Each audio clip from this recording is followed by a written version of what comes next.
Hello friends, അമ്മൂസ് ടോക്കിങ്ങിലെ പുതിയൊരു വീഡിയോയിലേക്ക് എല്ലാവർക്കും സ്വാഗതം. ഈ ചാനൽ ഇഷ്ടപ്പെട്ടാൽ സബ്സ്ക്രൈബ് ചെയ്യാനും ഈ വീഡിയോ ഇഷ്ടമായാൽ ലൈക്ക് ചെയ്യാനും മറക്കരുത്. അപ്പോൾ നമുക്ക് നേരെ സ്റ്റോറിയിലേക്ക് പോയാലോ. തിളങ്ങുന്ന വെയിലിൽ കടപ്പുറത്തെ മണൽത്തരികളിലൂടെ തോളിൽ തൂക്കിയിട്ട വാനിറ്റി ബാഗുമായി ആൾക്കൂട്ടങ്ങളിൽ അവർ നടക്കുന്നു.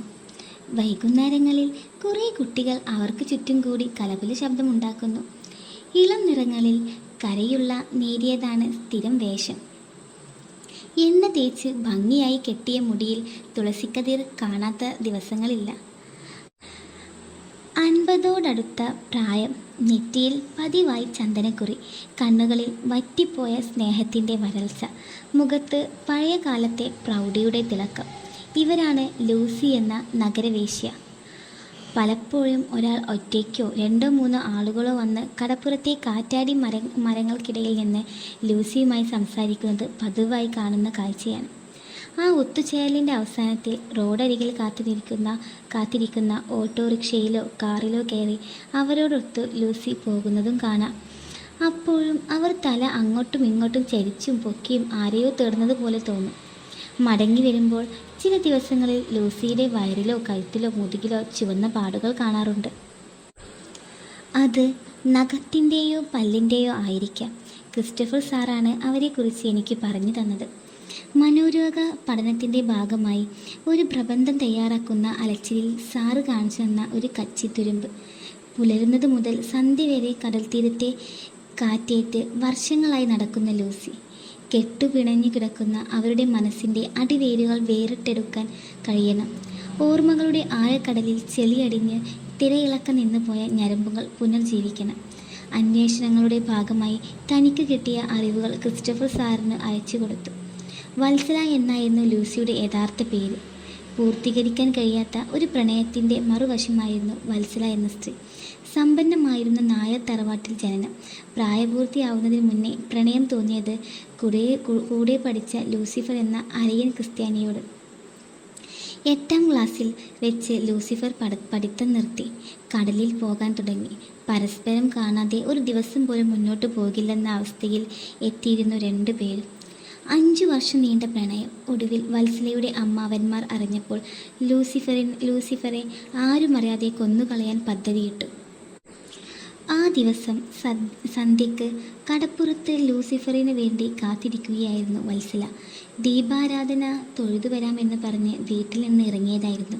കടപ്പുറം വിജനമായി തുടങ്ങി. മാനത്ത് അമ്പിളിയും കൂടെ താരകങ്ങളും നിറഞ്ഞു തുടങ്ങി. ഈ കാത്തിരിപ്പിനൊരു രസമുണ്ട്, നല്ല സുഖമുണ്ട്. വീട്ടിലെത്താൻ വൈകിയാൽ പക്ഷേ കാണാതിരിക്കാനാവുന്നില്ല, വത്സല ആലോചിച്ചു. നിലാവിൽ ഒരു നിഴൽ പോലെ ലൂസിഫറിൻ്റെ രൂപം അവൾ കണ്ടു.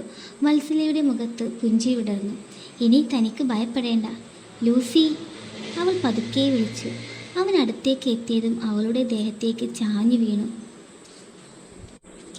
എൻ്റെ വത്സലെ, ചതിവ് പറ്റുമോളെ. അയ്യോ ലൂസി, മുഴുവൻ ചോരയാണല്ലോ. അവൾ കരയാൻ തുടങ്ങി.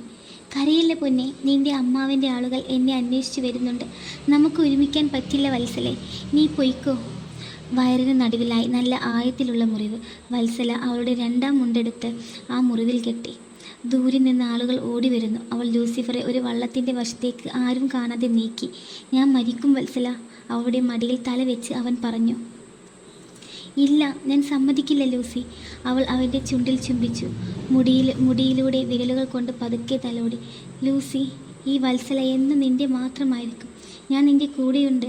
എന്നെ ഒറ്റക്കാക്കി പോകരുതേ ലൂസി. അന്വേഷിച്ചു വന്ന ആളുകൾ പരിസരത്തു നിന്നും മറയുന്നതുവരെ അവൾ അനങ്ങിയില്ല. മടിയിൽ കിടക്കുന്ന ലൂസിഫറിൻ്റെ ജീവൻ അവനെ വിട്ടു പോകുന്നത് വത്സല കണ്ടു. നിശ്ചലമായ അവൻ്റെ കണ്ണുകൾ അവളെ നോക്കി അടയാതെ കിടന്നു.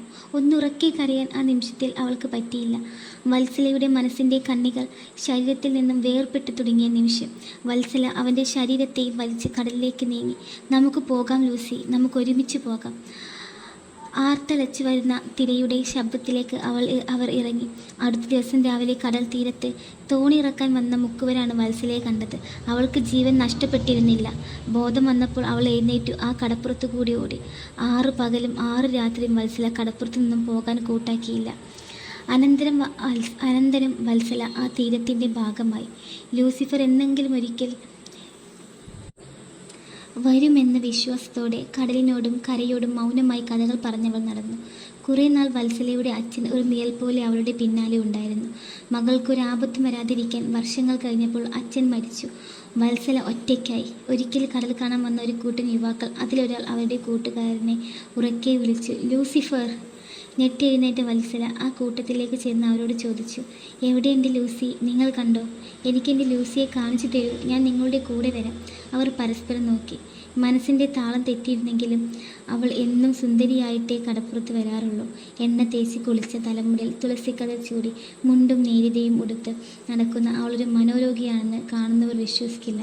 ആ യുവാക്കൾ അവളോട് പറഞ്ഞു, ഞങ്ങളുടെ കൂടെ വരൂ, കാണിച്ചു തരാം. പ്രായത്തിൻ്റെ പക്വതയിൽ അവർ വത്സലയെ തെറ്റിദ്ധരിച്ചു. അവർ അവളെ ലൂസി എന്ന് വിളിച്ചു. അതായിരുന്നു തുടക്കം. തിരിച്ചു വരുമ്പോൾ അവളുടെ ബാഗിൽ നിറയെ പണമുണ്ടായിരുന്നു. വൈകുന്നേരങ്ങളിൽ കടപ്പുറത്ത് കളിക്കാൻ വരുന്ന കുട്ടികൾക്കിടയിലേക്ക് അവൾ ആ നോട്ടുകൾ വലിച്ചെറിഞ്ഞു. കടലിലേക്ക് നോക്കി വത്സല പൊട്ടി ചിരിച്ചു. അറിഞ്ഞും കേട്ടും ചിലർ ഒറ്റയ്ക്കും പിന്നെ കൂട്ടമായും ലൂസിയെ തേടി വരുന്നത് പതിവായി. ലൂസി എന്ന് വിളിച്ചാൽ വത്സല ഒരു ദിവ്യ സ്വപ്നത്തിൻ്റെ ബാക്കി വന്ന പോലെ എല്ലാം മറന്ന് വിളിച്ചവരുടെ കൂടെ പോകും. ഒരു സ്വപ്ന സഞ്ചാരിയെ പോലെ. വൈകുന്നേരങ്ങളിൽ അവൾ എറിഞ്ഞു കൊടുക്കുന്ന പണത്തിന് വേണ്ടി കുട്ടികളുടെ ഒരു കൂട്ടം എന്നും ആ കടപ്പുറത്ത് ബഹളം കൂട്ടി വത്സലയ്ക്ക് ചുറ്റും നടന്നുകൊണ്ടിരുന്നു.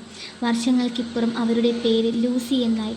ആർക്കും എപ്പോഴും വിളിച്ചു കൊണ്ടുപോയി ചിലവില്ലാതെ അനുഭവിക്കാൻ കഴിയുന്ന ഒരു നഗരവേശ്യ, മനോരോഗിയായ വേശ്യ. അന്ന് കിട്ടിയ നോട്ടുകൾ കുട്ടികൾക്കിടയിലേക്ക് വലിച്ചെറിയുകയായിരുന്നവർ. ലൂസി, ഞാൻ പതുക്കെ വിളിച്ചു. അവർ വരണ്ട കണ്ണുകളാൽ എനിക്ക് ചുറ്റും പരതി. ആ കണ്ണുകളിലെ വറ്റാത്ത സ്നേഹത്തിൻ്റെ തിളക്കം ഞാൻ കണ്ടു. ക്ഷതം പറ്റിയ ചുണ്ടുകൾ കൊണ്ട് എന്തോ പറയാൻ പുറപ്പെടുന്നു. ശക്തി നഷ്ടപ്പെട്ട അരക്കെട്ടുകൾ കാലുകളിൽ ഉറച്ചു നിർത്താൻ പ്രയാസപ്പെടുന്നു. നീറുന്ന മാറിടങ്ങളിൽ പതുക്കെ തലോടുന്നു. അപ്പോൾ ഇന്നത്തെ സ്റ്റോറി ഇത്രയേ ഉള്ളൂ. ഈ സ്റ്റോറി ഇഷ്ടമായ ലൈക്ക് ചെയ്യാനും സബ്സ്ക്രൈബ് ചെയ്യാനും മറക്കരുത്. അപ്പോൾ പുതിയൊരു വീഡിയോയുമായി കാണാം. ഓക്കെ.